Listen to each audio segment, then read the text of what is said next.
Esto es El Cernidor. Otros ya te contaron las noticias. Nosotros te contaremos la verdad. Conducen Álvaro Alfonso, Amodio Pérez y Horacio Lampariello.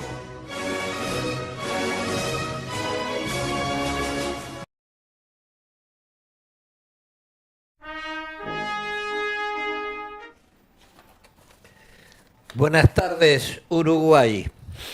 Con la presencia de Álvaro César Alfonso, Horacio Mario Lampariello, la asistencia técnica de Marcelo Casañol y quien les habla, Héctor Amodio Pérez, se pone en marcha el cernidor número 253, correspondiente al día 15 de diciembre del 2025. El jueves pasado les dije que hoy daría las razones por las cuales el MLN decidió asesinar a Pascasio Báez. Así que por hoy se suspende la serie ¿Dónde están? Vamos a los hechos. El MLN y todo lo que lo rodea, todo lo que generó, incluso la intervención militar que luego desencadenó la dictadura, la forma en que el MLN fue aniquilado rápidamente, incluyendo la tortura como arma, son hechos históricos. La muerte de Pascasio Báez es uno de esos hechos históricos. Los hechos históricos, a mi juicio, son aquellos que tienen proyección en el futuro de las sociedades en que esos hechos se produjeron. Todo lo que estamos viviendo hoy sobre la violación del Estado de Derecho y que le da valor al dicho de Mujica de que lo político prevalece sobre lo jurídico, son consecuencia de la prevalencia del relato sobre la verdad. Lo que ha sido posible por la complicidad de gran parte de los historiadores y los medios de prensa que han impuesto lo que llamamos la historia oficial. Una historia oficial que tiene muchos protagonistas y que ha logrado convertir en figura de renombre internacional una especie de Mandela blanco a un personaje siniestro como Mujica, responsable e inspirador de las tupabandas y de los ajustes de cuentas internos en el MLN.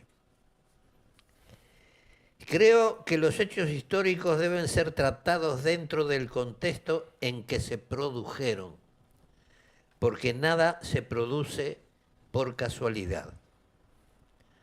La intención no es justificarlos, sino entenderlos.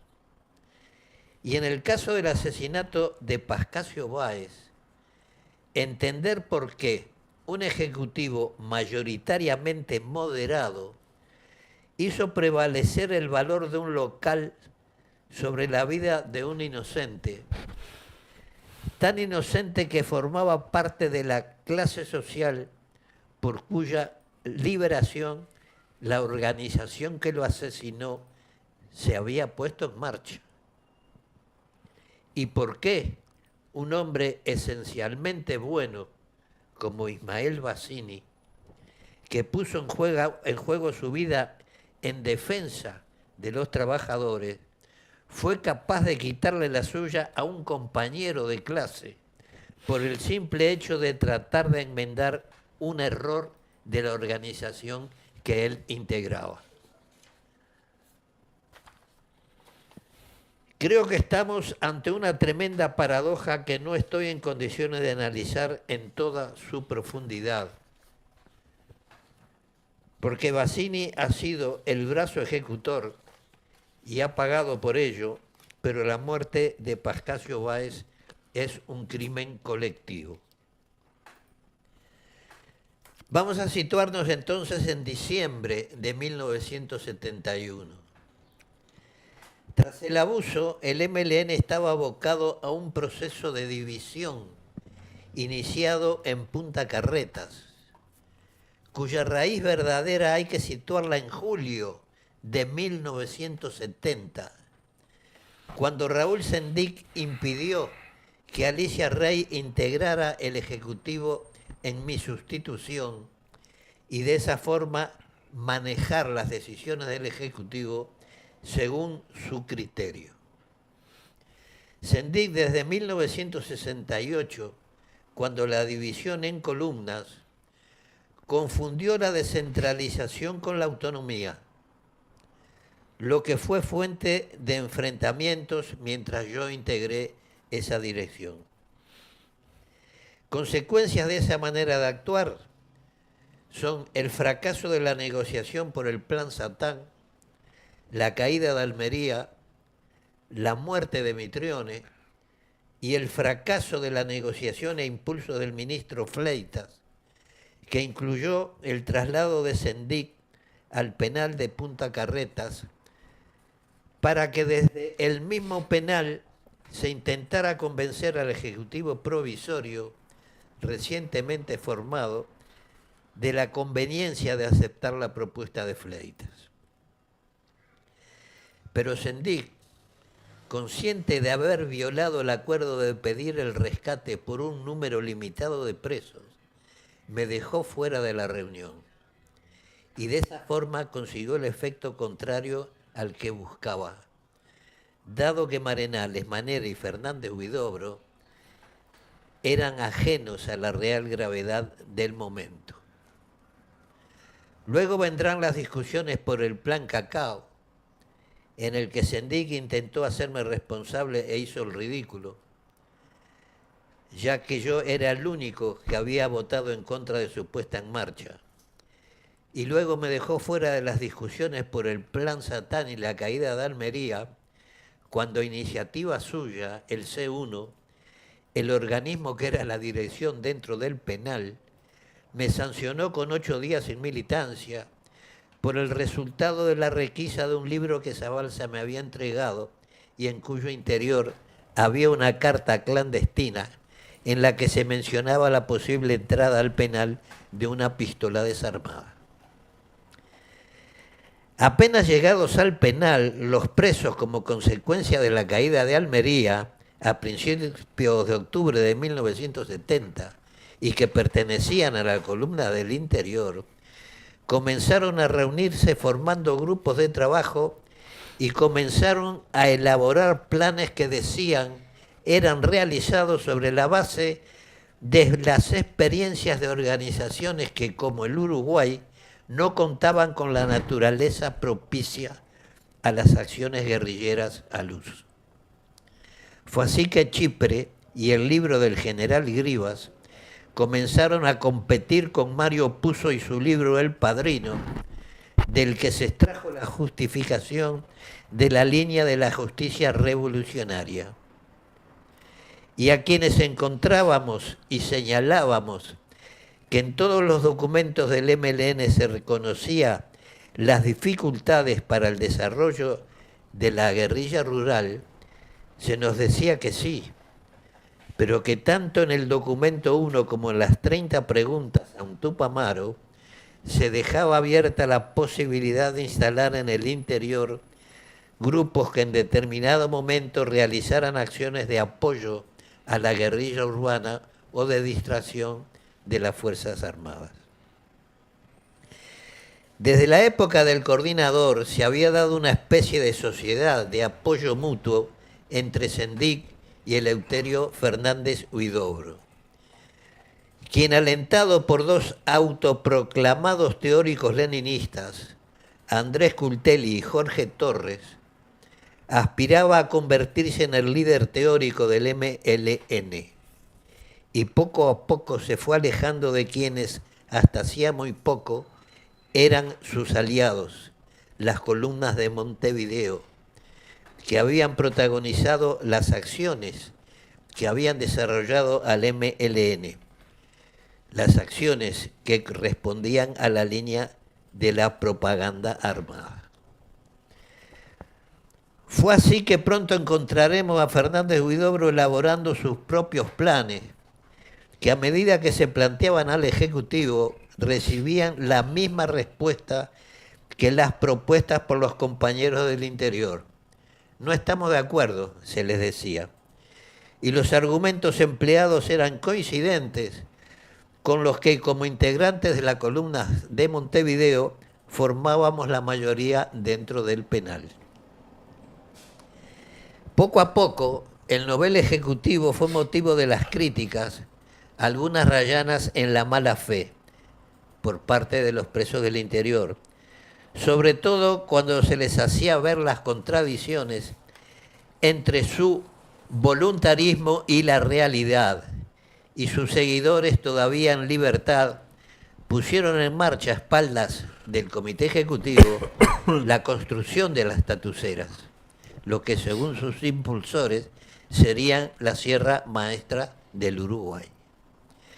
Como bien dice Cámpora en su archivo, un punto agudo de disidencia y enemistad se dio en Punta Carretas antes del abuso, con un duro enfrentamiento entre Zabalza y Bassen. Picardo es un buen testigo de todo esto. La conspiración de Sendic y Fernández es Fernández Huidobro, contra Amodio, es el punto culminante de ruptura. Lo dice Cámpora, no lo digo yo. Está en el archivo Cámpora, carpeta 3, subcarpeta 1, textos de libros y ensayos. Firmado Gustavo Bordini. Archivo David Cámpora, Casino San Rafael. Quienes tengan el archivo Cámpora, yo se los he entregado a varios, lo pueden llegar. Ahora bien, la llegada al penal de Basen Alanís y Armando Blanco Catras, que si bien sirvió para conseguir el ok definitivo al intento de fuga, también sirvió para que tanto Sendic como Fernández Huidobro se convencieran de que mientras los criterios de la columna 15 fueran el eje del accionar del MLN, sus planes para aumentar el nivel de los enfrentamientos con las Fuerzas Armadas, tal como ellos preconizaban, no tendrían andamiento. Perdón.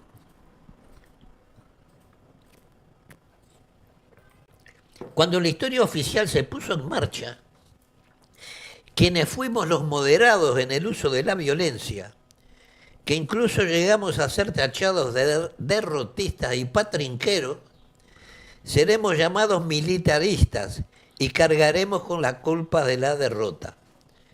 Mientras que los voluntaristas y alejados totalmente de la realidad del interior, del que decían formar parte y conocerlo a fondo, los verdaderos responsables de la debacle iniciada inmediatamente tras la fuga, cuando Sendic y Fernando Huidobro deciden irse a la base para demostrar en la práctica que sus planes eran viables, serán las víctimas históricas.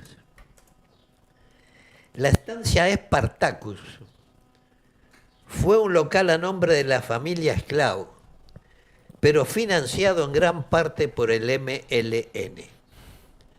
Yo mismo firmé una supuesta compra de una chacra en Pando, propiedad de Esclau, por valor de 5 millones de pesos de la época, que provenían del casino de San Rafael, que sirvieron para la compra del campo en Pan de Azúcar. Y de misma manera reconoce en sus declaraciones que el MLN le entregó a Esclau dinero para hacer frente a unos pagos pendientes. El valor de la familia Esclau era importante, porque eran pequeños productores lecheros, criadores de una raza, la Jersey, que llamaba la atención incluso en la rural. La familia era potencialmente una de las mejores coberturas, pero en vez de mantenerla, de conservarla, poco a poco se fue dejando de atender, con lo cual el MLN debió financiarla a través de la gente del interior, a quien correspondía el local. que como nunca fueron demasiados cuidadosos con las normas de seguridad, las fueron descompartimentando poco a poco, tal como surge de las declaraciones del mismo manera. Sin embargo, la Spartacus era considerada la base para el desarrollo del Plan Tatú por la gente del interior. Pero dada su cercanía con Montevideo, en uno de los procesos reorganizativos fue asignada al Plan Collar. La columna del interior no aceptó el traspaso. Y fue entonces que en la chacra Espartacos se presentó a Talibá Castillo, un militante histórico del MLN, uno de los peludos de Bella Unión, que habían seguido a Sendik. Castillo había irrumpido un día en la residencia de esclavos para tomarla por asalto. Llegó con una ametralladora MP-40 y tomó la casa de los esclavos. Venía a recuperar el Caraguatá para la columna del interior. Entonces, rayado y llorando, cuando se enteró que yo estaba, dice Enrique Ossano, se vino con nosotros a la tatucera chica. Estaba con un raye muy grande. Se largaba a llorar todos los días. Esto es un relato de Enrique Ossano en el libro Caraguatá, de Leonardo Abercorn. Enrique Ossano, en la página 122, dice: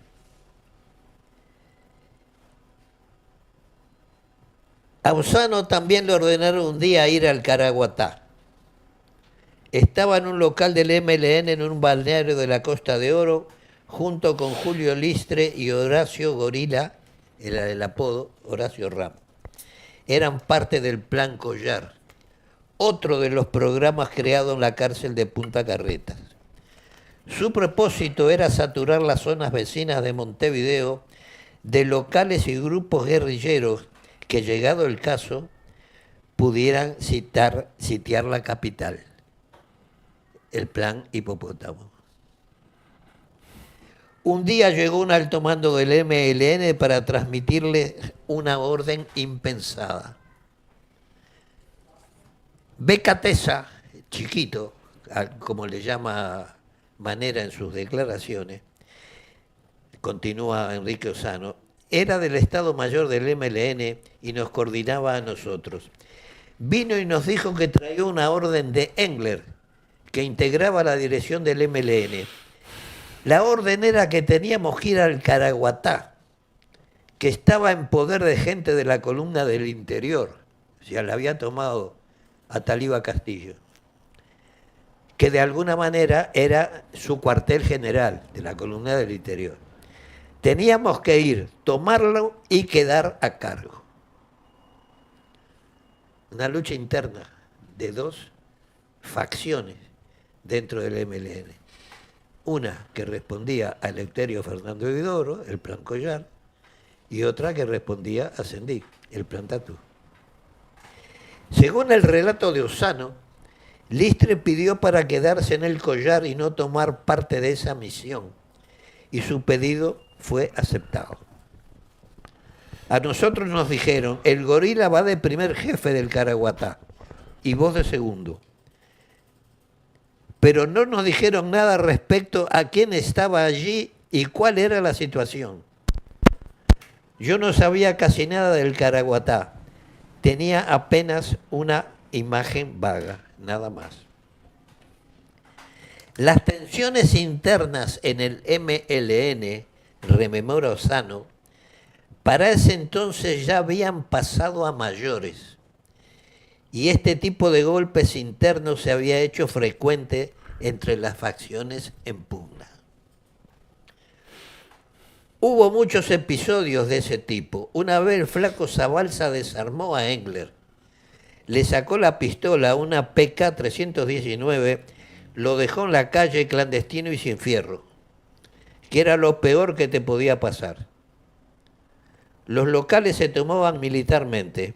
Un compañero fue muerto por los milicos en Pocitos cuando estaba tomando un local de la propia organización.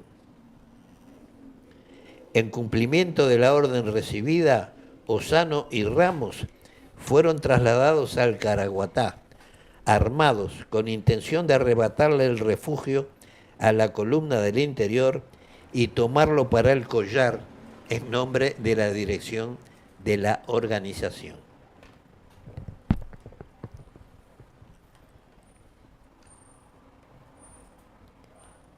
Abercón no incluyó en el libro, en Caraguatá, la versión de Manera acerca de la detención y ejecución de Pascasio, considerando que las declaraciones obtenidas bajo apremios o torturas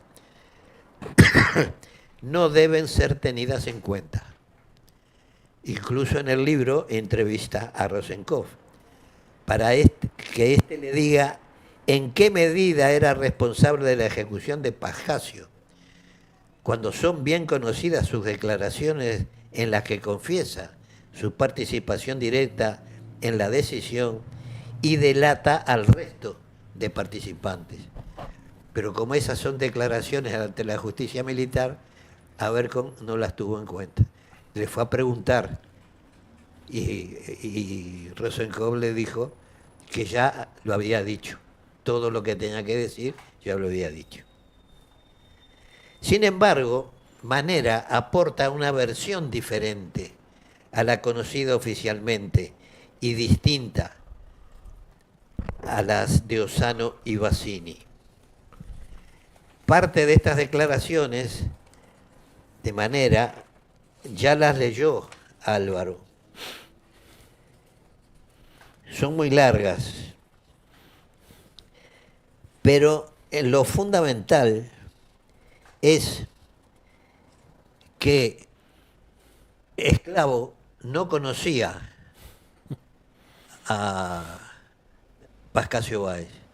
Y si Pascasio Báez no lo conocía, nadie de los clandestinos integrantes del MLN en el Caraguatá lo podían conocer.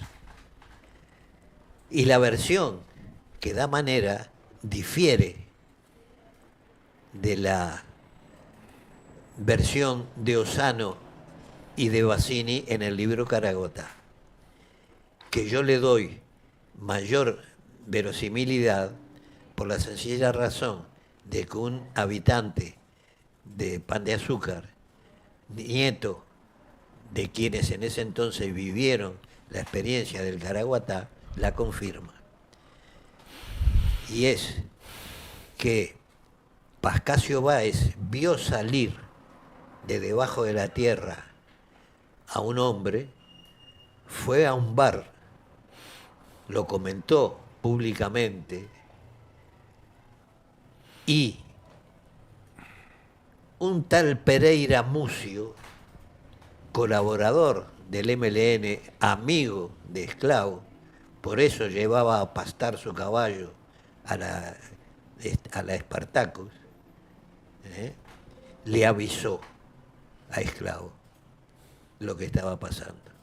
Y entonces lo mandó a recoger el mismo caballo, una yegua concretamente, y lo estaban esperando. Esa es la realidad. Entonces tenemos que más de media organización consideró que el local no solo les pertenecía para llevar adelante sus planes, sino que era tan importante que merecía que un inocente fuera ejecutado para llevar adelante sus planes, que eran absolutamente descabellados. El plan Tatú y el plan Collar. Sitiar Montevideo. Como si una guerrilla dominara territorio en un terreno, en un país como el Uruguay. En fin. Y de manera indirecta, en el libro, se aclara la muerte de Alejandrina Garrido, la concubina de Pascasio Báez. Dice Ossano que pese a las malas relaciones de la pareja, Pascasio era quien le proporcionaba todos los días la comida y que al estar secuestrado, Alejandrina murió de hambre 2 días después de la muerte de Pascasio. Es decir, habría estado 12 días sin comer, lo que unido al estado de deterioro por la cirrosis que tenía, le puso, la mató. Como punto final, voy a referirme a otra de las mentiras de la historia oficial. Se dijo que la columna 15 le negó a Sendik las armas necesarias para poner en marcha el plan Tatú y se me hizo responsable de ello. Amodio le negó las armas a Sendik, se dice. Creo que es Blixen. Del libro de Abercorn surge con claridad que el Caraguatá fue un depósito de armas, explosivos de joya y dinero. Las armas y los explosivos quedaron inservibles por la desidia de quienes debieron conservarlas, mientras que la joya y el dinero se las robaron los militares. Surge con toda claridad. Entonces, más de medio MLN luchó por mantener el Caraguatá, y la única forma de mantener el Caraguatá era eliminar a Pascasio Báez. Entonces, todos esos comentarios que se dice que se dieron de Fernández Huidobro, que por la vida de un peón les regalo 30 Caraguatá y los de Sendí no pudieron hacer otra cosa, en el fondo, quienes integraban el Ejecutivo creyeron interpretar las posiciones de Eleuterio Fernández Huidobro, Henry Engler y de Sendik, seguramente, a mi juicio, Mauricio Rosenkopf. Ambos votaron la muerte de Pascasio Báez y decidieron que fuera Bassini quien lo ejecutara, cuando muy bien pudo hacerlo Engler, que ya era un avanzado estudiante de medicina, y como le plantea Abercorn a Bassini. El pobre Bassini dice, no, yo entiendo que yo era el único que podía hacerlo porque sabía encontrar una vena. Y le dice a Abercorn, pero Engler también podía hacerlo. Y sí, ahora que lo pienso, tiene razón. Pues estas son las razones por las cuales medio MLN, por lo menos, es responsable directo de la muerte de Pascasio Báez. No solo Ismael Bassini, que fue el brazo ejecutor.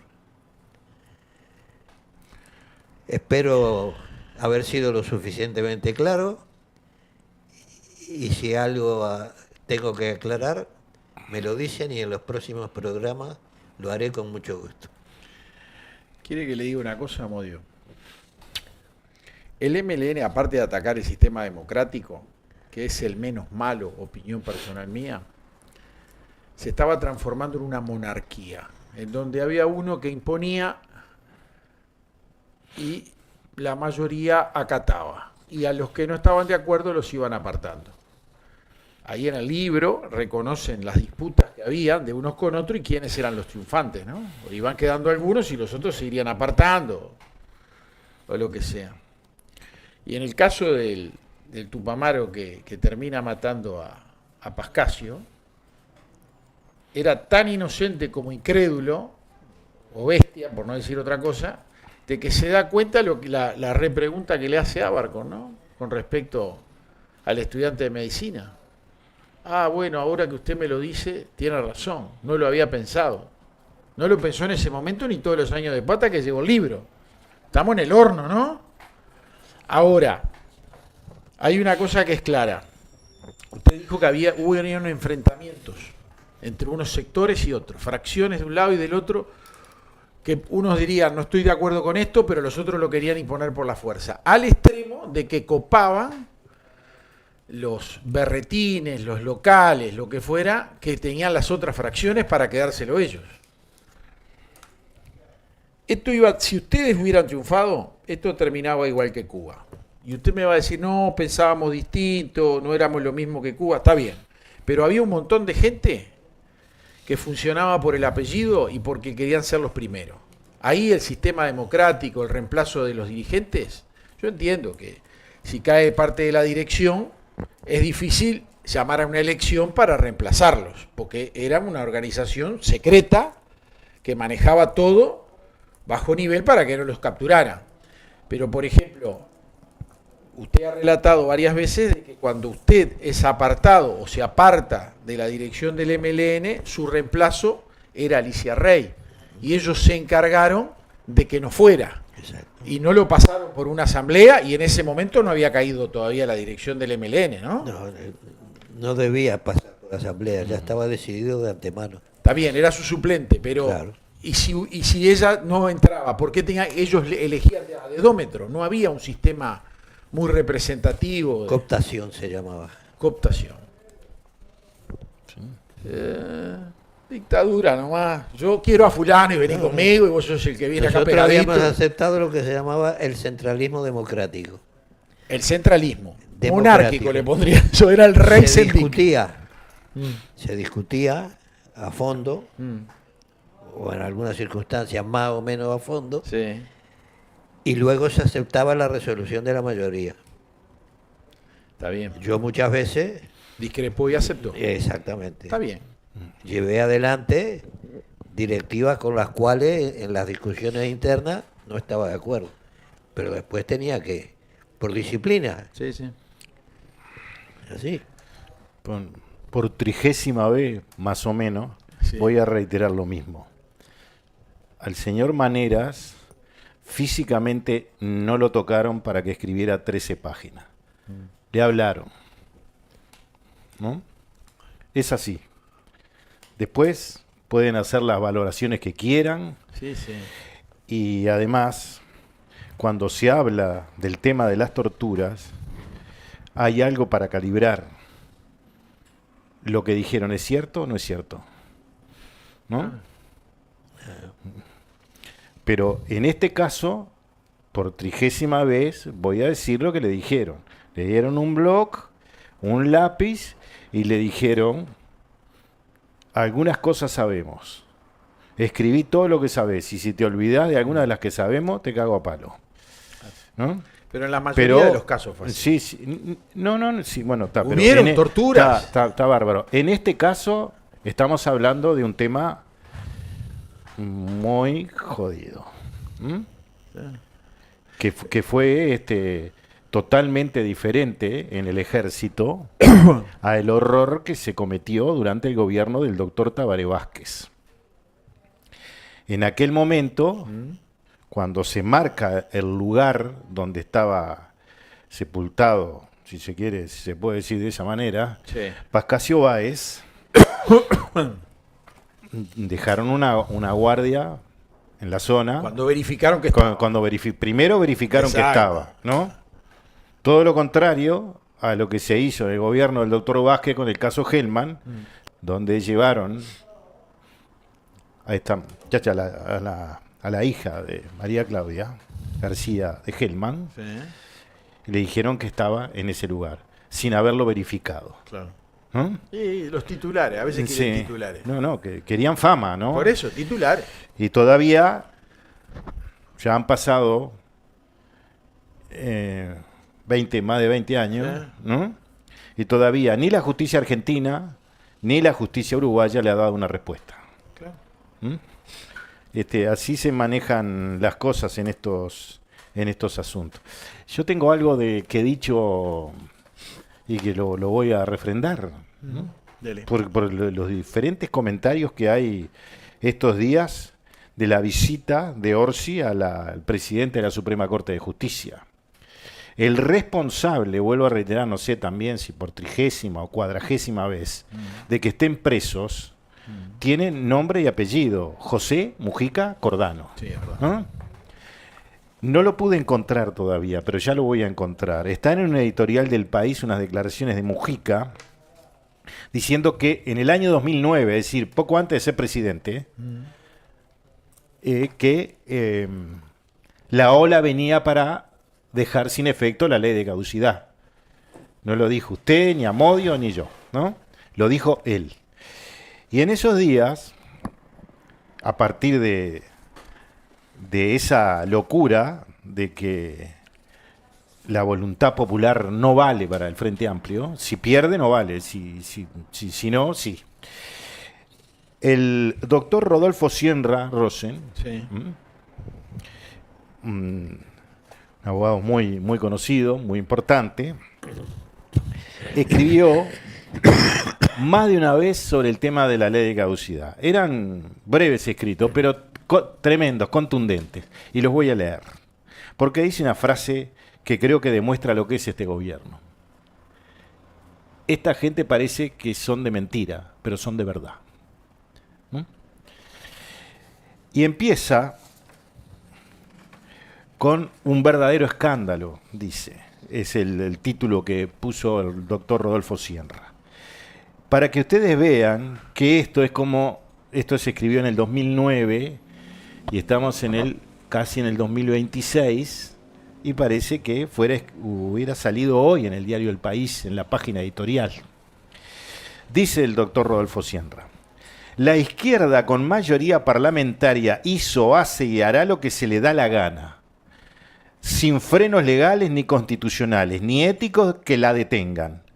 Pasó en el gobierno anterior, es decir, en el primer gobierno de Vázquez. Ahora estaba hablando ya en el gobierno de Mujica. El espacio no da para citar los ejemplos y está pasando ahora. El tema de hoy, que ya tiene harto a mucho más de la mitad de los uruguayos, es la ley de caducidad. Enfocándolo políticamente se puede argumentar en contra de lo que se está pergeñando, lo que ha trascendido en cuanto al respeto de la voluntad del soberano, que rechazó un recurso de referéndum para impugnar la ley y que no quiso que se consumara por vía de una reforma constitucional, una monstruosidad como lo fue el intento de declarar la ley inválida por medio de una norma de la Carta proyectada con ese fin. Pero el problema, más que político, es técnico. Entonces, dice el doctor Rodolfo Sienra, hace casi 26 años, no es fácil explicar la magnitud del disparate que al parecer se va a llevar adelante, como lo es el de darle efecto retroactivo y general a una suerte de declaración de inconstitucionalidad de la ley por parte del Poder Legislativo, cuando la Constitución le da competencia privativa y excluyente a esos efectos a la Suprema Corte de Justicia. Cualquier abogado de buena fe que pierda un minuto en su tiempo leyendo esta nota convendrá en que lo que estamos denunciando es verdad, como lo saben también los colegas abogados legisladores del Frente Amplio que van a votar este monumento a la barbarie jurídica. Y entre los monumentos estaba el doctor José Corseñac, en ese momento en el Parlamento. Y lo van a hacer con conciencia y voluntad, con el grado máximo del dolo, como para comprometer irreparablemente su investidura. Que conste que me hago responsable, dice Sienra, en cualquier terreno al que se me quiera llevar por decir con todas las letras que esto es un abuso de poder inaudito que no se puede dejar pasar. También es incorrecto lo que propone el Partido Independiente, como es darle efectos derogatorios de una ley a una sentencia de la Suprema Corte de Justicia que la declara inconstitucional. Es decir, la ley de caducidad había sido declarada constitucional y el Partido Independiente quería presentar otra cosa que se declarara inconstitucional. Sienra dice: no, señores, no es así. Una sentencia no es una norma jurídica. El proceso de inconstitucionalidad de un juicio contra la ley y el fallo, como cualquier fallo, solo afecta a las partes que litigan. Por estos caminos no se puede transitar, no se puede hacer malabarismo con el derecho. Hay que ver qué está haciendo Percivale hoy, ¿no? Estos son conceptos muy firmes, muy sólidos, que nos llegan desde el derecho romano, que por algo se ha enseñado durante tanto tiempo en las aulas universitarias. Y acá viene lo que hemos criticado muchas veces. La oposición, dice Sienra, la oposición al Frente Amplio, es decir, los partidos nacionales y el Partido Colorado, no puede quedarse callada. Es el momento para que ella, en su conjunto, reaccione y grite de una buena vez con toda la voz que tenga que esto es un escándalo. Hay prestigiosos profesionales del derecho en los partidos fundacionales con autoridad para hacerlo. Si la vigencia de la ley molesta, ¿por qué entonces no la derogan? Como a cualquier otra ley, pero entonces con efectos desde la derogación. ¿No habrá un cangrejo debajo de la piedra? Pregunta. Y hay otra que la llama carnaval político. Y dice, dicen que se presentaron 300 y pico de mil firmas apoyando la reforma constitucional que declara la anulación de la ley de caducidad. Es probable que esas firmas estén porque la gente la pone para hacer una pierna o vaya uno a saber qué tranvía le vendieron a cambio de su rúbrica. Dice Sienra, comprobarlo es tarea de la Corte Electoral. Miren lo que precisa acá. Que además, dice, habría que estudiar si no tendría competencia para impedir que se consume este atentado al derecho e impida el plebiscito declarando que la anulación de una ley es hacer trizas a los principios que imperan en el orden jurídico, una degeneración del sentido común. Ni Mandrake podría descifrar cómo a la ciudadanía de un país que cuando pudo aceptar la impugnación de una ley hizo lo contrario y la ratificó, casi un cuarto de siglo después de vivir aplicándose, se la convoque para que declare que esa ley ratificada en realidad no existió nunca, ya que ese es el efecto de la nulidad. Esta gente, dice Sienra, parece de mentira, pero es de verdad. Varias veces advertimos que son capaces de cualquier cosa. Ahora el presidente nos ha enterado que también apoya la barbarie jurídica en proceso, aunque como ciudadano, no como presidente. En esa condición, agrega, se siente obligado a aplicar la ley, pero ocurre que su principal deber como ciudadano es también respetar el derecho. Es claro, es médico, dice Sienra. Entonces no tiene límites para creer que puede prescindir su investidura, sustituirse a la Suprema Corte de Justicia y decretar la inconstitucionalidad de la ley. Buscando una explicación hay que mirarlo no desde el ángulo jurídico porque es imposible, sino del político. Y en ese plano lo único que se puede aceptar es el intento de sensibilizar a la gente, haciéndola creer que solo la izquierda quiere verdad y justicia y que los demás somos unos perversos que queremos salvar a los militares de sus excesos de la dictadura. No vemos otro argumento que pueda impulsar este aviso de desprecio a la inteligencia de un pueblo que, como no puede apreciar la magnitud de la salvajada, dada la naturaleza técnica de la cuestión, se traga la píldora. No nos duelen prendas con las sanciones a los militares, dice Sienra. No es eso lo que nos aterra. Esta propuesta nada tiene que ver con la confrontación entre la dictadura y los derechos humanos. La cuestión es entre el pudor por la legalidad y la impudicia. Chávez, se refiere a quien empezó la dictadura en Venezuela, votada, por ejemplo, logró constitucionalizar una agresión a la democracia como lo es la perpetuidad de vida de una persona en el poder. Esto ni siquiera es parecido, es antidemocrático, pero básicamente una estupidez. Una estupidez diabólica para la garantía de la seguridad jurídica. ¿Quién va a poner un peso en una inversión en un país de determinadas condiciones que fije la ley si existen antecedentes que años después, debo decir, el Estado por reforma constitucional le puede cambiar esas condiciones y ponerlas las de que se le dé la gana?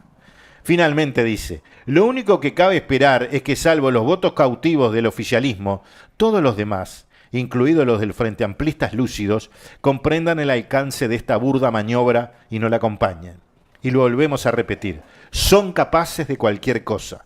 No conocen freno para sus designios, desconocen la garantía de la legalidad, de los derechos individuales y el sustento de la libertad. Lo mismo que pasa con este gobierno. Eso no lo dijo Sienra, lo digo yo.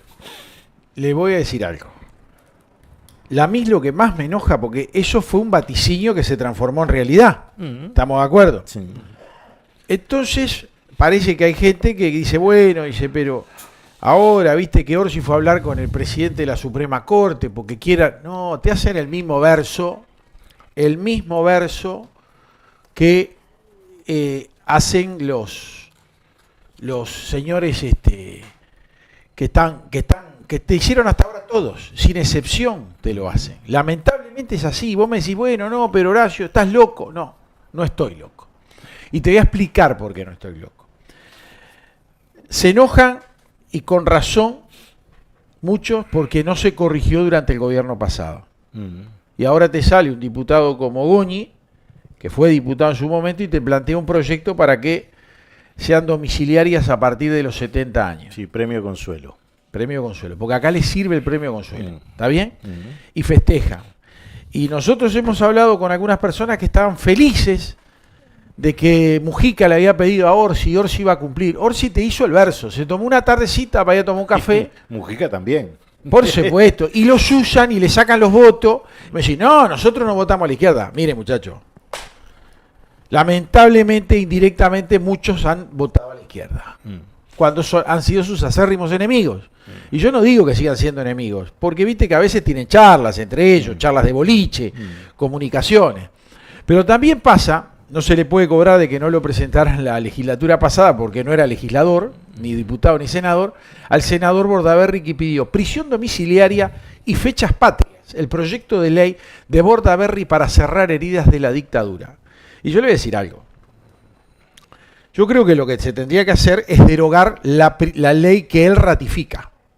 Él ratifica la ley, que no tengo acá, la 19.822, que en su artículo primero dice que poco menos que la dictadura empezó en 1968. 18.596.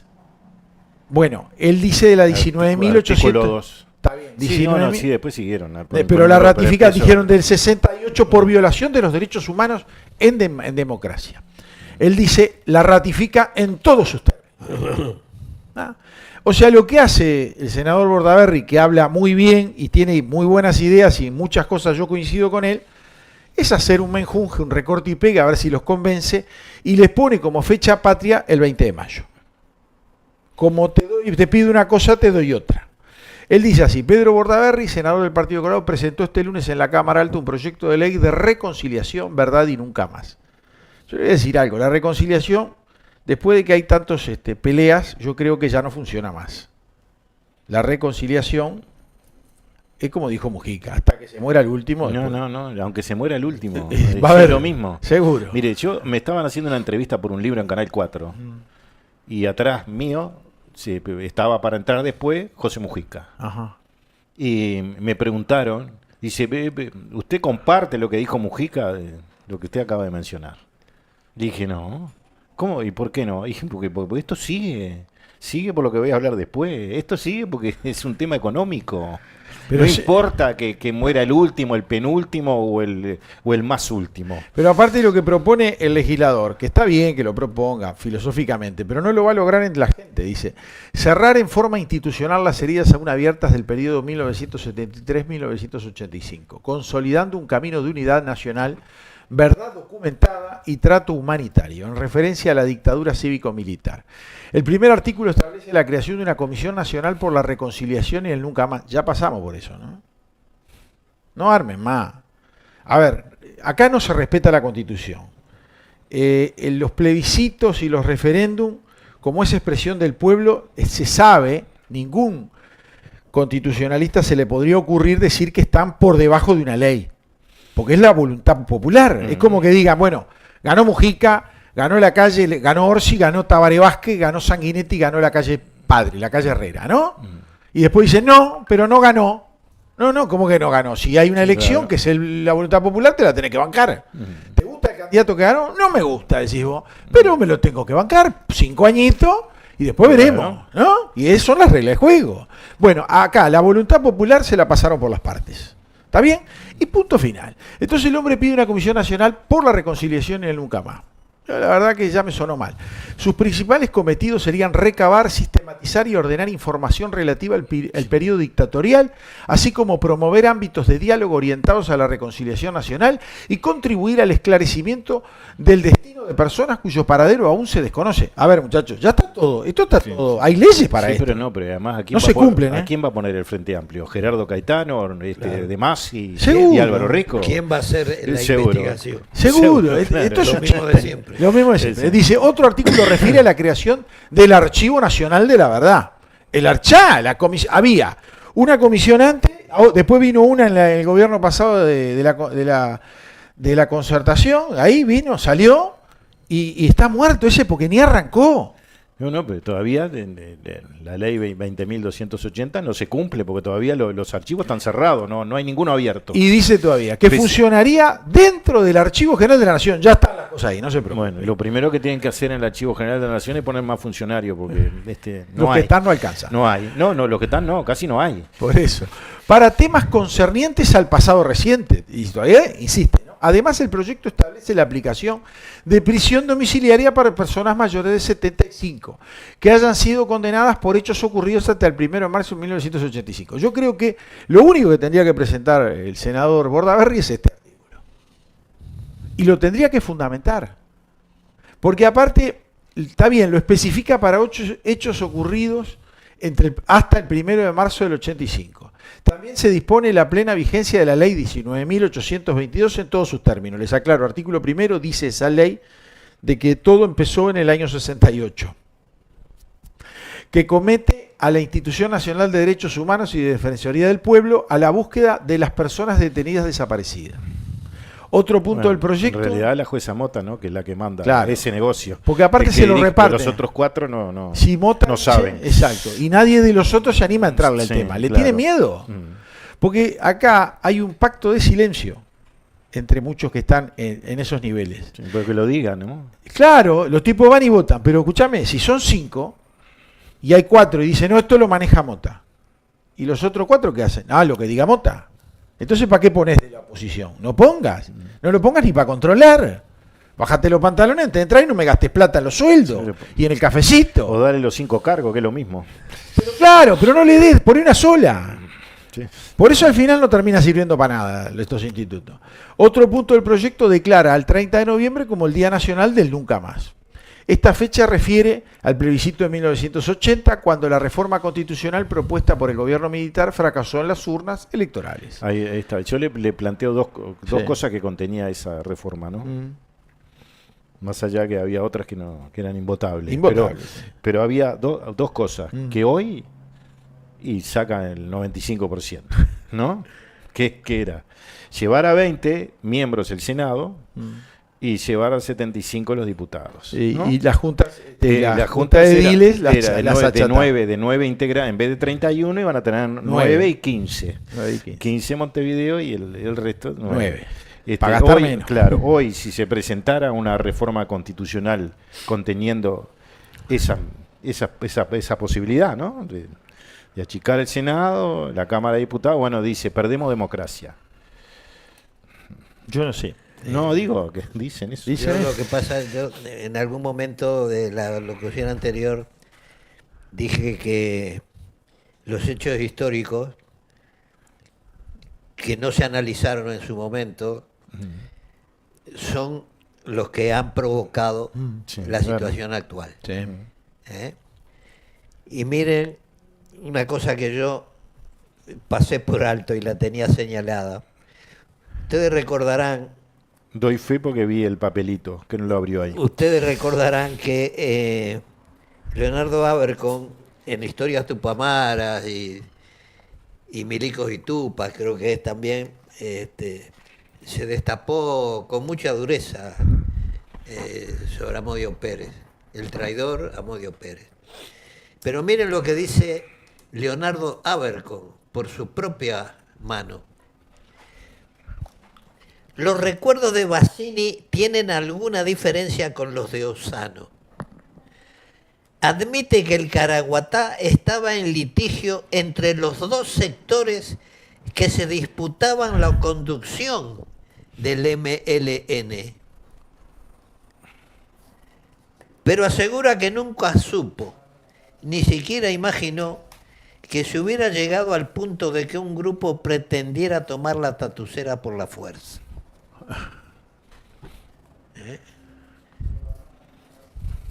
¿Dónde aparece Héctor Amodio Pérez en la disputa interna?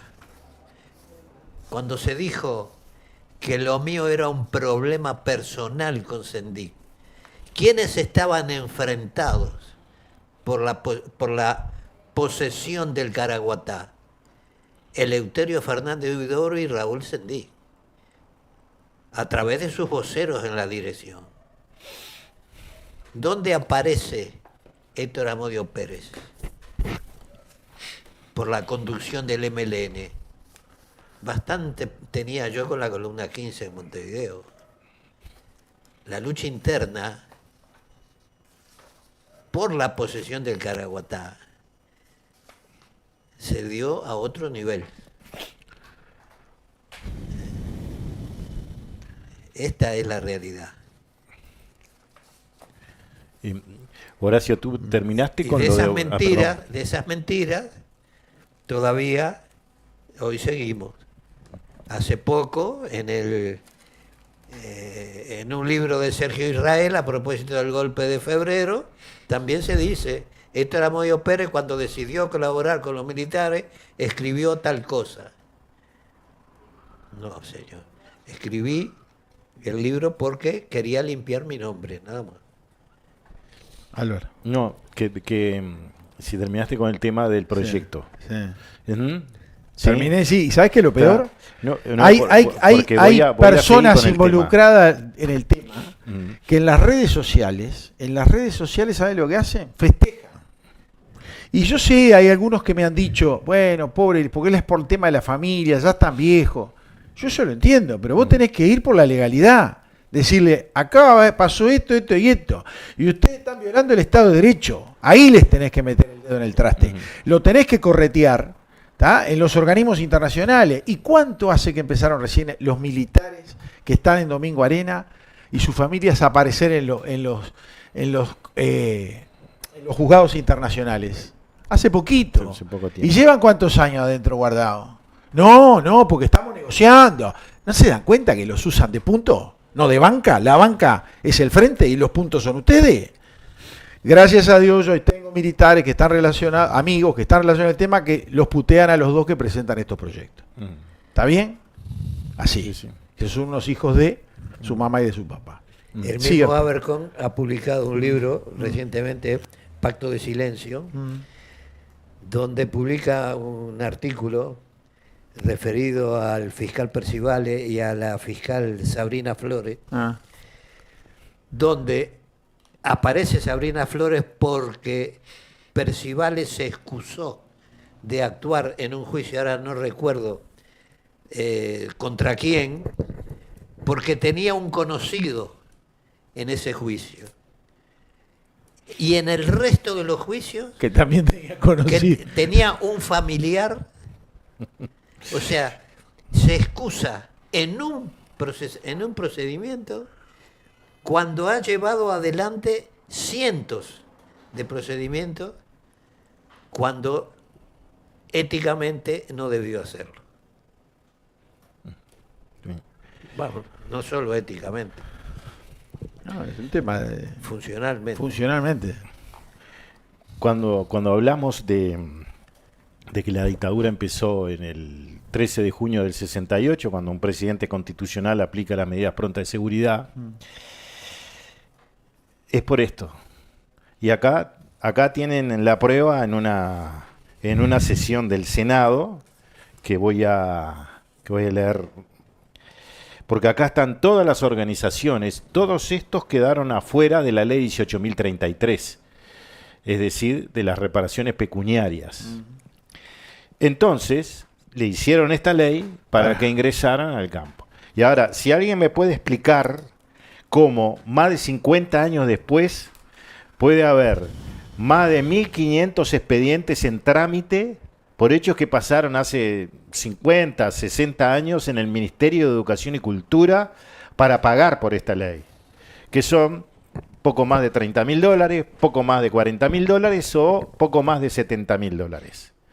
¿Y cómo puede pasar que por la ley 18.033, también por hechos que ocurrieron hace 50 o 60 años, todavía haya expedientes en trámite para incluirse en la ley? Esto es como el plan de emergencia, ¿no? En la emergencia son 1 año, 2, 3, pero llevamos 20 ya con el Frente Amplio, con el plan de emergencia.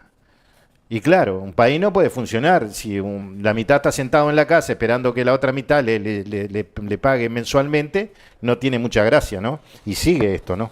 Pero voy a ir a lo que ocurrió en una sesión. El proyecto de la ley 18.596 fue presentado por el entonces senador Reinaldo Gargano, del Partido Socialista, como una de las más importantes leyes que impulsaría los gobiernos del Frente Amplio.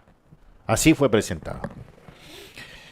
Los blancos y los colorados lo único que hicieron fue votar en contra del artículo 2, porque ya era demasiado, ¿no? Porque pues, todavía, si bien no había miembros de repente de la Unión Colorada y Ballista, bueno. Pero era una grosería. Seguro.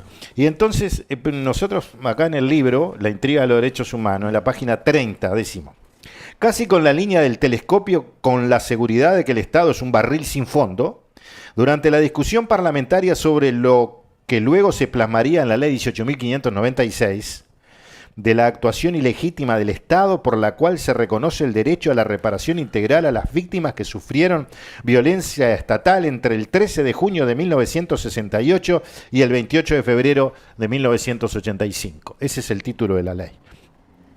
Diversas organizaciones sociales, invocando ser víctimas del régimen de facto, pero también del gobierno constitucional presidido por Jorge Pacheco Areco, solicitaron su reparación integral al considerar que no habían sido atendidas, y ellos mismos lo dicen, en su totalidad por la ley 18.033. Reclamaron la revisión de las leyes, dejar sin efecto requisitos impuestos para acceder a la jubilación, elevar la pensión, autorización de créditos del Estado sin pago de intereses, regularizar las reparaciones en forma similar a como actuó el gobierno del Partido Colorado tras los levantamientos revolucionarios del caudillo blanco Aparicio Saravia entre 1897 y 1904, y hasta quedó al descubierto un hecho insólito. Esto sí que es insólito. Hubo maestras que pidieron dejar sin efecto su pasividad para cobrar la irónicamente llamada jubilación del guerrillero.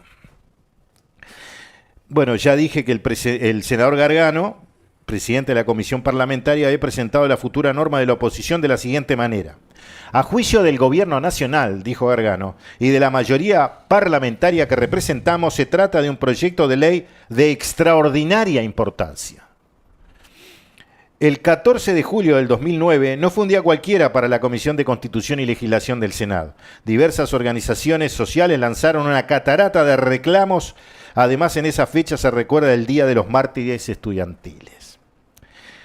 El delegado de la Comisión de Funcionarios Restituidos del Estado, Pedro Pupo, invocó al doctor Óscar López Goldarcena, aduciendo que éste consideraba que los reclamantes debían recibir una reparación integral en 5 fases. López Goldarcena, uno de los abogados de las supuestas víctimas que aparecen en varios juicios por violaciones a los derechos humanos de funcionarios militares y policiales, estudió y obtuvo el título durante la dictadura. Y además después lo saqué senador porque fue el abogado del Partido Comunista en el juicio que tuvimos con Argos. Bueno, y ese fue el premio para el señor López Goldarcena. Pupo reclamó revisar la ley 15.783 que reparó a los funcionarios públicos a quienes el gobierno dictatorial dejó fuera del Estado a través del acto institucional número 7. Argumentó que todos estamos de acuerdo que la ley de caducidad laudó mal un tema y por ello es revisable. También debería ser la ley 15.783, dado que ambas emergen de un mismo momento histórico en el cual la salida fue temerosa e insuficiente. Ahora, la ley de caducidad es una cosa, esta era para reparación y plata, ¿no? Bueno, la otra también, para algunos.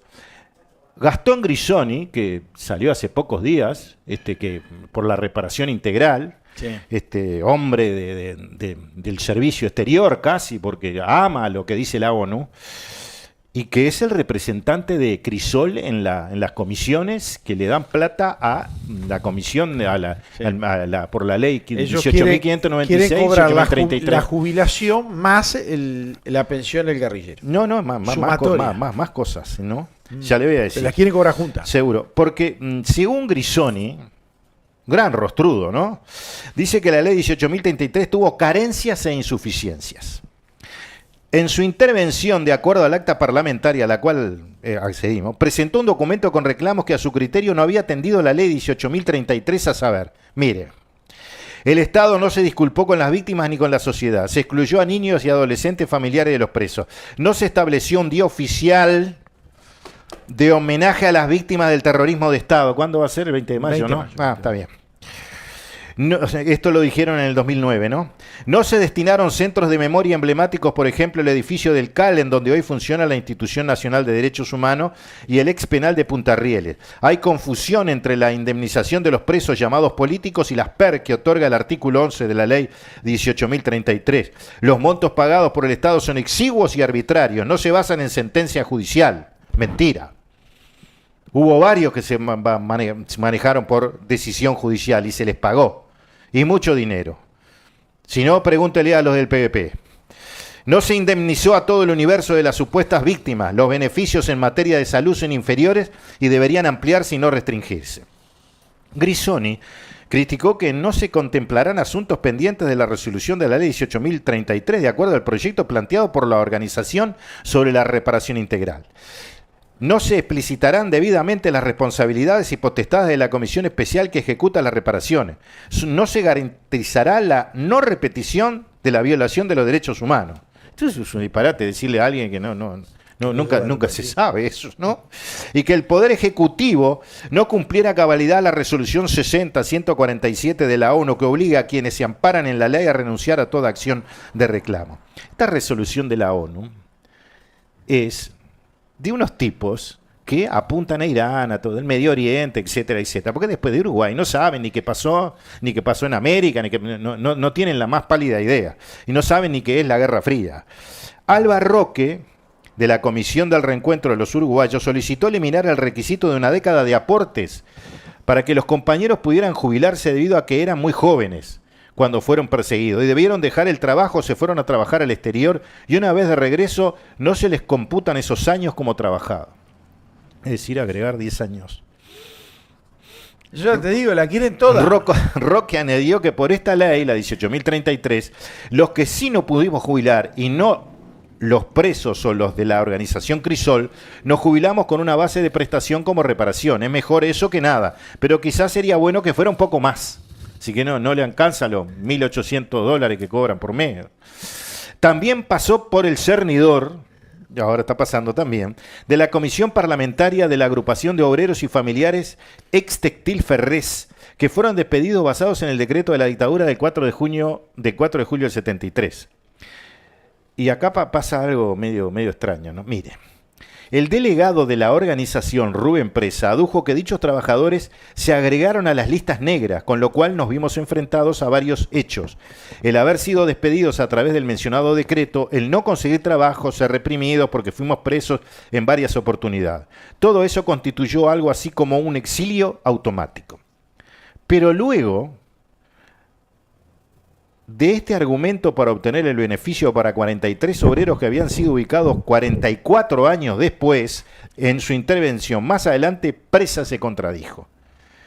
No vamos a compararnos con las víctimas de la dictadura, porque hacerlo sería algo muy feo. De ninguna manera nos comparamos con quienes estuvieron presos, ni con quienes fueron exiliados, torturados o muertos. Padecimos una situación muy especial como obreros. Pero acá dice que estaban en las listas negras y que fueron reprimidos porque fuimos presos en varias oportunidades antes. Y después dice que no son iguales. No, son iguales. Si antes fueron presos, son iguales. No hay ninguna diferencia. ¿Los obreros de la fábrica estuvieron presos o no? Preguntamos. Si estuvieron en la cárcel, también tienen derecho a compararse con los afectados por el régimen de facto. Después pasó por la comisión senatorial, la comisión ad hoc de destituidos judiciales, que llevó redactado un aditivo para modificar la ley que reparó a los funcionarios públicos, pidiendo un nuevo plazo de 180 días con el fin de que la comisión especial recibiera nuevas solicitudes. El argumento fue, cuando se promulgó la ley 18.033, volvieron al país, pero no pudieron tomar mejores resoluciones en esa instancia. Y por lo tanto se considera que las situaciones que padecen desde entonces son injustas. Y miren este testimonio. Un hombre integrante de la delegación expuso su situación particular. Dijo, yo estuve exiliado en Ginebra y cuando se restituyó el régimen democrático fui reintegrado al Poder Judicial. Trabajé durante 2 periodos, el primero de 5 meses, luego volví a Ginebra. Cuando retorné al país trabajé durante 3 meses más. Y ahí procede a relatar temas familiares que no me interesaban incluir. El problema que tengo ahora es que me resulta imposible jubilarme en virtud de que no puedo cumplir con las exigencias para acogerme a ese régimen. 5 meses, 3 meses. La Asociación de Madres y Familiares de Uruguayos Detenidos Desaparecidos planteó modificaciones al proyecto que fueron atendidos. Por ejemplo, que cuando se habla de violaciones sistemáticas a los derechos humanos, tortura, desaparición forzada y prisión, homicidios, aniquilación de personas en su integridad psicofísica, exilio político, destierro de la vida social, no solo se sitúe desde el 13 de junio de 1968 al 26 de junio del 73, sino que se extienda hasta el 28 de febrero del 85. Asimismo, a través del doctor Javier Miranda, expresidente del Frente Amplio, hicieron hincapié en que era fundamental el reconocimiento del Estado a la reparación integral. Herardo Velázquez solicitó elevar las pasividades en una sola franja de 11 BPC, eliminar el acto 9 porque es una resolución de la dictadura, que las pasividades fueron retroactivas al 2006, atención médica en la mejor salud, otorgar un préstamo de 300.000 pesos, estamos hablando del 2009, ¿no?, sin intereses a pagar en 10 años, lo cual caduca al fallecer el titular de su pasividad, y otorgar viviendas para quienes no la posean. Los miembros de la Asociación de la Prensa Uruguaya, APU, tras ser despedidos de la actividad privada, solicitaron que se agregara una interpretación o aclaración a la ley 18.033 para los damnificados por las leyes 13.867 y 14.080, con la que conseguirían los beneficios de la ley madre. Circuló además una delegación de detenidos en Argentina, que reclamaron recibir las prestaciones por considerar que estaban incluidos en el artículo 11, por lo que demandaba una corrección del mismo para que se hiciera extensivo a quienes sufrieron prisión en el extranjero. Lo mismo que lo del PVP, ¿no? Acá y cobraron allá. Allá, ahí está. En tanto, la delegación de jubiladas y expresas políticas que marcaron ser procesadas por la justicia militar invocaron que desde el momento solicitamos poder renunciar a nuestra jubilación de maestras y cobrar la pensión especial reparatoria establecida en el artículo 11 de la ley 18.033. Alicia Richero, vocera del grupo, sostuvo que se da un gran paso a la cicatrización de tantas heridas con el proyecto enviado por el Poder Ejecutivo sobre el reconocimiento del quebrantamiento del Estado de Derecho. En su artículo 2 se reconocen nuestras situaciones y se nos incluye en el artículo 11 de la ley 18.033. Asimismo, adujo que para subsanar este cúmulo de injusticias y dolor de tantos años, solicitamos que el beneficio que se nos otorgaría una vez aprobado este proyecto fuera retroactivo al mes de octubre del 2006, fecha de promulgación de la mencionada ley, la 18.033. Vos fijate que llegaron al milagro. Las cicatrices, en vez de poner un apósito, le pones un billete arriba y se curan. Sí. Pues eso, en el fondo. No hay otra historia. Tengo Bueno, varios por mensajes. todo lo que se da hoy es por esto, es por plata, Claro. nada más que por plata. Mirá, el 629 dice otra prueba donde la justicia uruguaya demuestra ser recontra corrupta, docentes ladrones de horas sindicales archivados. Y es verdad. El 069 dice buenas noches, señor Héctor Amodio Pérez, Álvaro Alfonso, Horacio Lampariello. A los expedientes del 18.033 fueron estudiados por abogados del BPS en Montevideo que fueron aprobadas esa ley mal hechas que se hicieron echar para después cobrar y retroactividad y volvieron a trabajar con cargos. Sandra Dos Santos Vique del Dorado, 18 de mayo, Las Piedras, Canelones, es la que nos lo envía. El señor Nicolás dice, buenas tardes, contentos de verlos en vivo hoy. ¿Qué hay de cierto de que Huidobro quiso entrar a la escuela de Navar para hacer carrera y no pudo por pie plano? No, era daltónico. Tónico. Daltónico, mi amigo, no pie plano, daltónico. Bueno, de premio consuelo fue ministro de Defensa En otro orden de cosas, si pueden reiterar el combo que iban a hacer con los libros, que es buena época para regalar abrazo fraternal. Bueno. Amodio está hecho un pibe. Arriba el reducto, carajo. Vamos al reducto. Ahí me gusta que el viejo mío era del reducto, mi abuelo también. El reducto y el brazo oriental. Y bueno, yo era el reducto del lado de San Martín y Fomento. El Club Colón, la esquina del movimiento del Coco Bentancur. En la enumeración de políticas sociales pre-Frente Amplio que hicieron el otro día faltó la ley madre que fomentaba la crianza, dice. Humberto dice, buenas noches. ¿Es cierto que Ismael Bassini se recibió de médico luego del retorno a la democracia? No. Lo niega precisamente En el libro. Y todo aquello que se contó de que había trabajado en hospital de clínica, que era asesor de Hugo Villar y todo lo demás. Falso. Sí, cobra la reparación pecuniaria, por eso sí. cobra. Si fuera médico no la podía cobrar. Exacto. ¿No? Exacto. No, estaría jubilado como médico. Sí, bueno, pero no terminó se la carrera. pagaba. Exacto. Sí, no se la pagan hasta que modifiquen la ley en este periodo. Acuérdese lo que yo le Sí, digo. sí. Porque están Bueno, pidiendo viene para esto. dame más plata, que hay gente plata, viva pero que usted, se usted vio los disparates que pidieron acá, ¿no? Una cosa... No, pero el que habló usted del Poder Judicial, que trabajó 5 meses y 3 Sí, meses, sí. ese se quería ir allá porque tenía que cobrar la plata en Ginebra, la jubilación de cuando trabajó en Ginebra, en Suiza. Por eso era que se quería ir. Tenía problemas familiares, porque el hombre tenía que cumplir acá y no quería, porque allá estaba cobrando y si no, no cobraba allá. Era divino el hombre. Se tomaba licencia en Suiza para venir a trabajar unos meses al Poder Judicial, pedazo de su mamá y de su papá. Tenemos varios temas, pero estamos ahí, 20-50. Buah. Yo traía el tema que quisiera entrarle ahora, porque nos van a quedar algunos pendientes, como estoy viendo, que tengamos el tema de María Colina en Oslo, con 2 videos del Turquito. Abdala, lo podremos pasar porque son cortos aparte, y podemos comentar las palabras del señor presidente, que las reitero nuevamente, después de ver el Premio Nobel de la Paz. Machado no es una jornada más del Nobel. Es absolutamente impactante lo que sucedió. Primero porque el representante noruego Mientras sale... hizo una locución que realmente les pido que la lean, la miren y la revisen por la profundidad de la construcción del tema de la democracia, de la libertad, de los derechos noruegos, que han trabajado tanto en este asunto y que tienen un país increíble. Lo segundo porque la hija de María Corina, Ana Corina, era muy difícil estar a la altura de las circunstancias y salió sobrada con una construcción del discurso de su madre, casi que diría que de manera impactante. También les pido que le pongan mucha atención, porque son 2 momentos increíbles. Lo tercero es porque están sonando las campanas. Acá es las 12 de la noche en Oslo.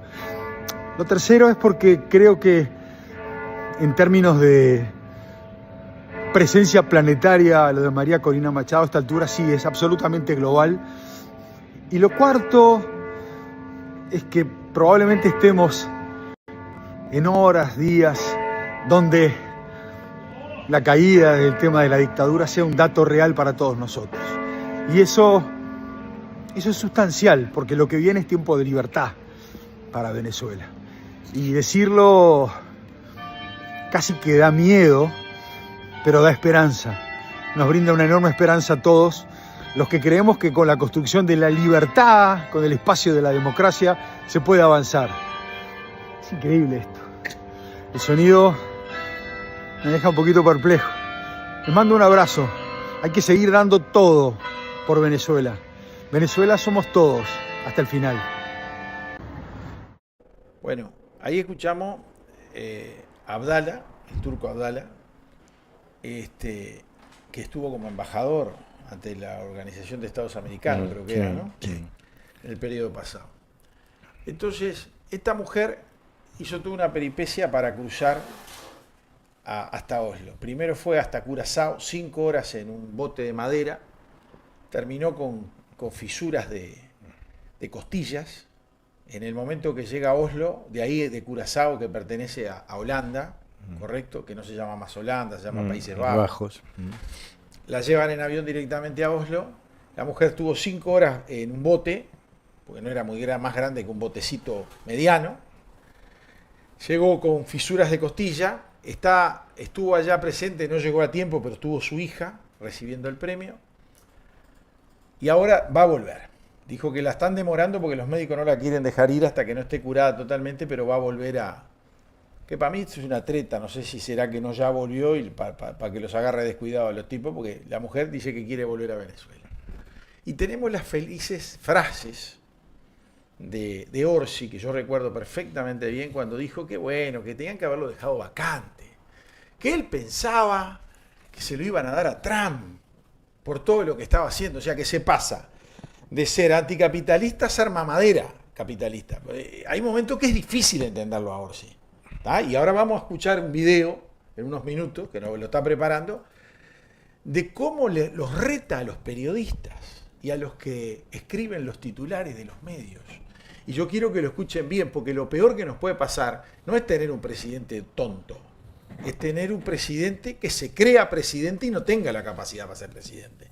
Porque un tipo de eso hace cualquier desastre. Y ustedes tienen que estar atentos a escuchar lo que él va a decir y cómo se dirige y despectivamente le habla a los presentes en esa comida, en donde refiere cosas que no se animó a repetirlo muchas veces, lo tuvieron que decir porque era espantoso y no lo decían los canales de televisión. Pero mira despectivamente, habla despectivamente como que bueno, ¿no? Y todavía dice aquellos que escriben los titulares. ¿Y a quién se piensan que les mandó el mensaje? ¿A doña María, a don José? No, a los medios que escriben titulares porque no hay más remedio. El tipo es tan bruto que aunque quieran disimularlo, no pueden. Entonces, las infelices frases chocan con la capacidad que tiene Abdala para presentar la situación que vive Venezuela hoy. Y que yo estoy rezando para que caiga esa dictadura, para que se salve el pueblo venezolano, pero que para que nos enteremos de los archivos que deben tener de las jodas con este sur que existe también, que es Uruguay. ¿Está? Con el fondo Bolívar, ¿no? Bolívar Artigas. Así que con ese fondo que hicieron bastantes joditas, y estoy convencido que fue así, sería divino que se abrieran esos archivos.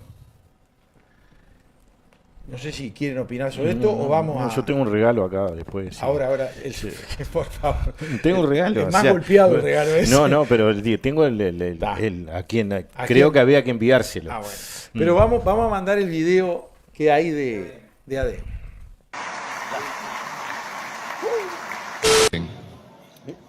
¿Arrancamos? Les pido a todos, enfrente tenemos al presidente de la República. Van a ser unos minutos más. Fue largo, Fue largo, sí. Se puede mantener silencio, somos todos. Bueno, porque vamos a hablar de valores, señor presidente, que tenemos. Muy buen mediodía. Buen provecho.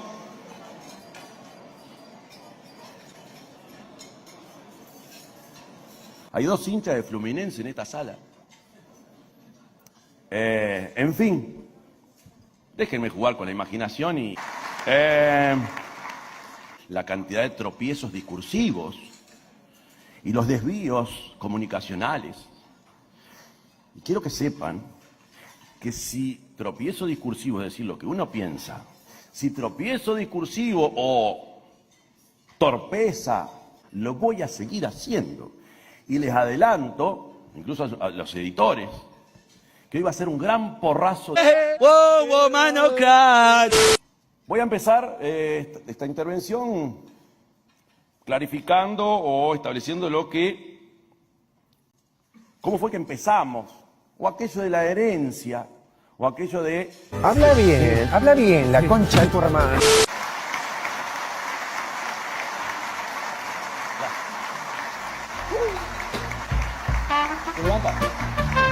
Gracias.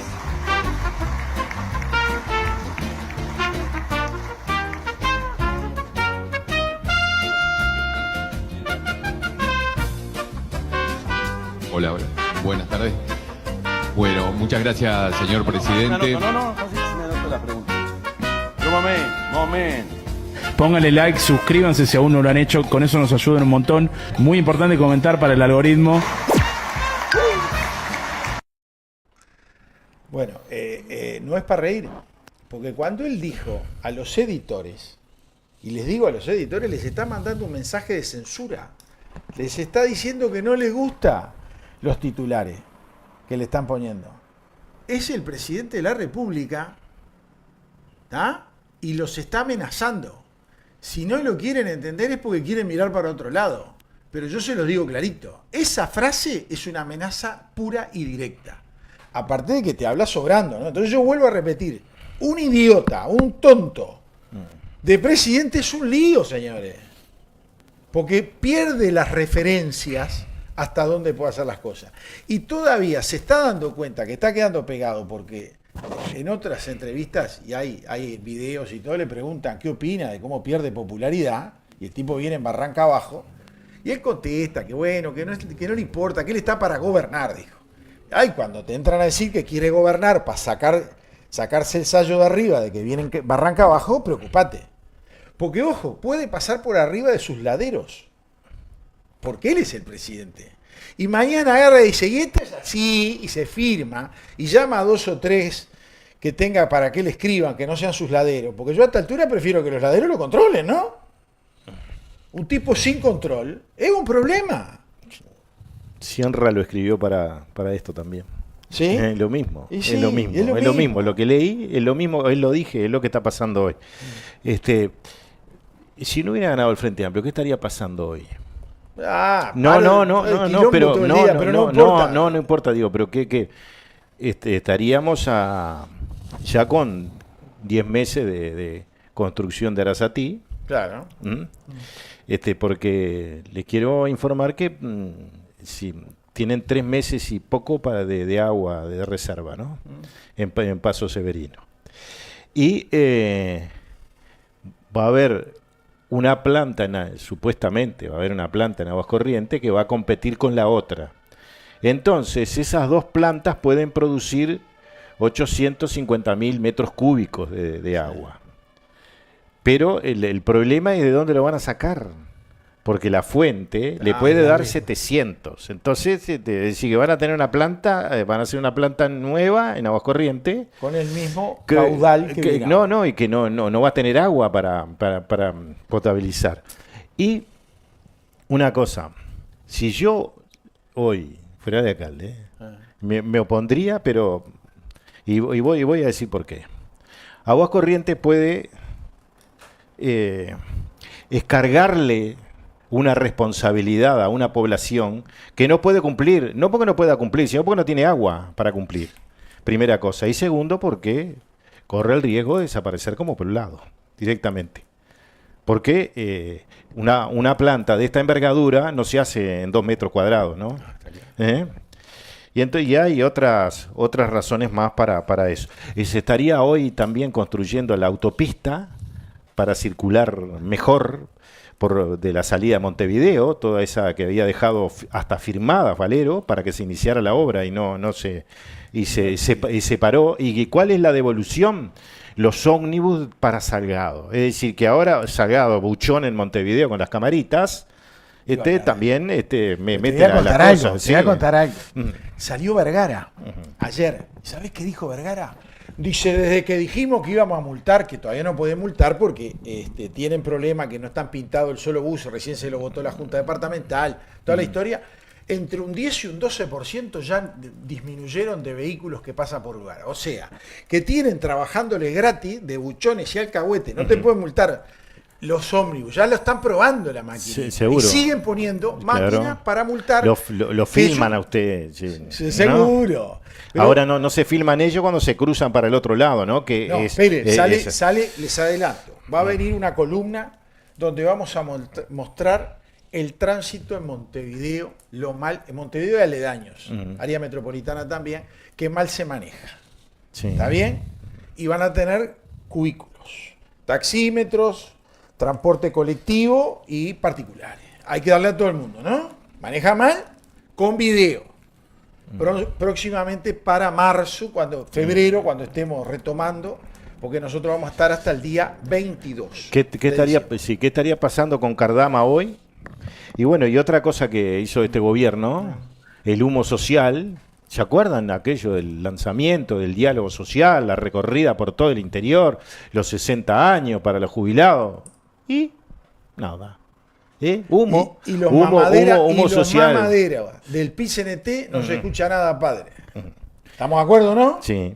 Un televidente preguntó, Sí. hasta el miércoles, Sí. hasta el miércoles pueden, tal el número de teléfono ahí, pedirlo, porque le voy a decir qué pasa. Este libro es de Planeta.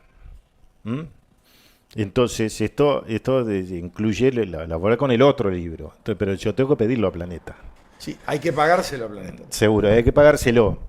Se lo vamos a pagar por adelantado por pedir. Claro, yo tengo un descuento del 45% que no va para ustedes. Por eso el libro lo podemos vender a ese precio. ¿Ah? Tengo mensajes. Y tengo regalo acá. Acá tengo el regalo. Mire, pero hay uno para regalarle que salió sorteado esta semana, facilongo, ¿no? Fernando Pereira, que dijo que los otros violan la Constitución. Esta Constitución acá, como pueden ver, es del Poder Legislativo, ¿no? Tiene dos banderas, la de Artigas y la uruguaya, porque la otra la afanó el PVP, la de los 33, y nunca la devolvió, el 16 de julio, el día de Maracaná, además la afanó, del año 68. Como pueden ver, no está porque se la afanaron. Entonces, la Constitución es para que ahora, cuando se vaya al balneario populacho ese de Punta del Este, a José Ignacio, se la lleve. Y cuando hace una tortilla, lea el artículo 8. Así lo aprende. Que dice que todas las personas son iguales ante la ley, no reconociéndose otra distinción entre ellas, sino la de los talentos o las virtudes.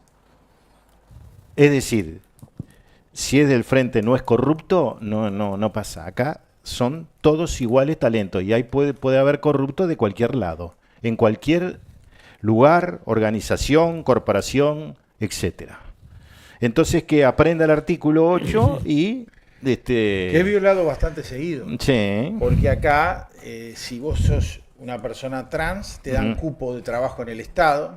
Si sos afrodescendiente, te dan cupo en el Estado, ¿correcto? Pero ahí no dice que sea por raza, color, que te tenga que diferenciar y que te tenga que favorecer. Está claro, ¿no? Si no el 8 está violado. Pero si uno revisa toda la Constitución, le dan para que tenga igual. Sí, claro. Tengo algunos mensajecitos cortos. Le dijeron por Orsi que fuera vestido de blanco y fue todo de rojo. Pobre, lo dejaron afuera. El Poder Ejecutivo no puede influir en el Judicial. Orsi con presidente de Suprema Corte. Saludos a Don Amodio.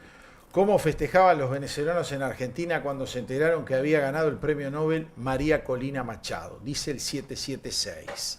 Y el Roger Ojeda dice, buenas noches Horacio, la señora Machado para mí no se merece el premio Nobel, a Maduro lo tienen que sacar el pueblo, gracias, son grandes ustedes. Yo sé que sí. Ahora hay un gran tema, ¿no? Yo no sé si... Yo creo que sí lo tiene que sacar el pueblo, igual que en Cuba, ¿no? Que es un gran tema, ¿no? Los militares los tienen comprados. En Venezuela, por eso es que no los pueden sacar. Pero con Ina Machado, ¿por qué no lo puede merecer? Yo ahí discrepo. Que a Maduro lo tiene que sacar el pueblo, sí. En eso coincido. Yo no me queda más nada por hoy. Bueno. Teníamos puede ser que te mandé un video, lo podemos pasar, que es muy breve, que es el libro de José D'Angelo en Argentina, Estafa con los desaparecidos, la tercera edición, y yo quiero después que pasemos eso, hacer un pequeño comentario.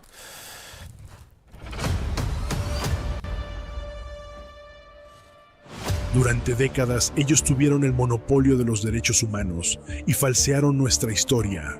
Néstor era un gran amigo de las madres y Cristina también. Lucraron y se enriquecieron creando un relato, adulterando documentos. Blindaron el acceso a la información.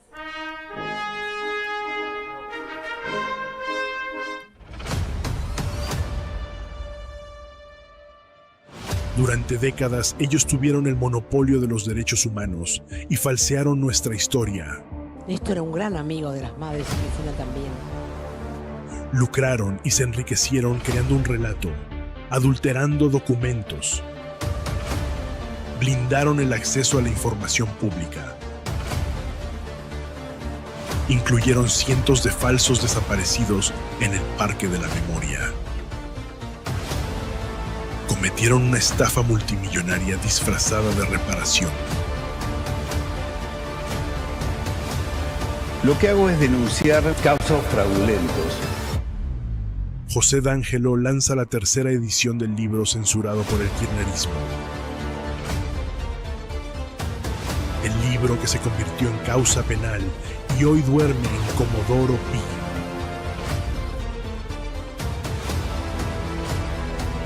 Una investigación que incomoda, que interpela y que nos muestra 20 casos escandalosos como ejemplo. La estafa con los desaparecidos, mentiras y millones.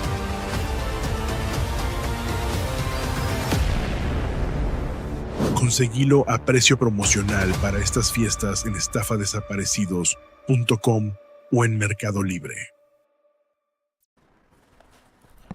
Bueno, es la tercera edición, como los televidentes escucharon.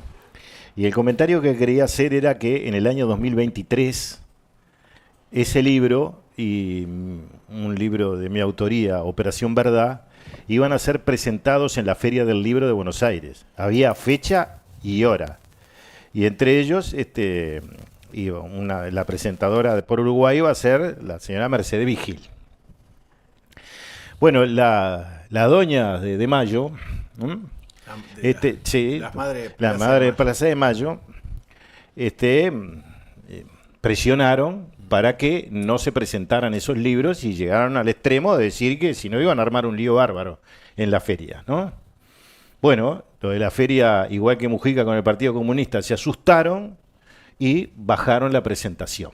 De los dos libros. De los dos incluido libros. El suyo. Sí, de los dos libros. Porque ahí se dice que el de él, porque está, es un mensaje que está mandando en Argentina. Claro, sí, no, pero eso no hay problema. Pero eran los dos libros que iban a ser presentados en el mismo momento.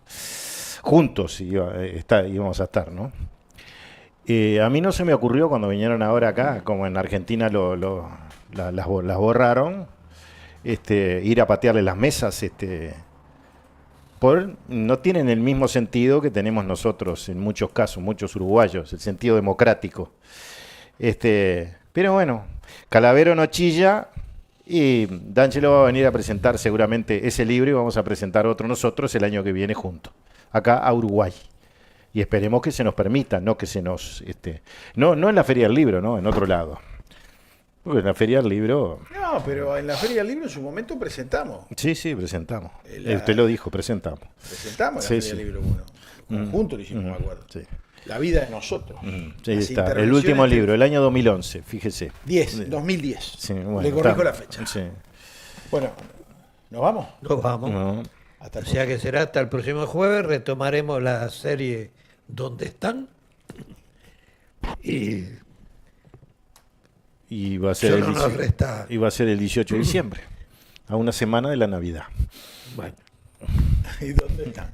Solo nos resta agradecerles.